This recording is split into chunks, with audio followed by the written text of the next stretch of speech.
Good day. My name is Moafake Hayadadu and this is the News Chronicles.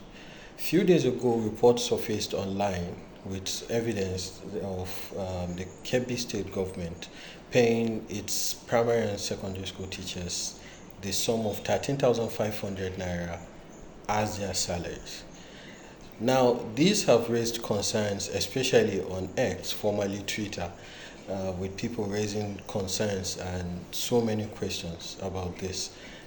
The government is yet to release any official document or any official statement to this effect. If this is true, what happened to the 30,000 naira minimum wage and what happened to the 70,000 naira minimum wage? If this is false, why the false accusation on the Kebbi state government? Either ways, we will be required to ask questions and seek clarification from the Kebbi state government. If you'd like to see more news like this, click like, share, and subscribe.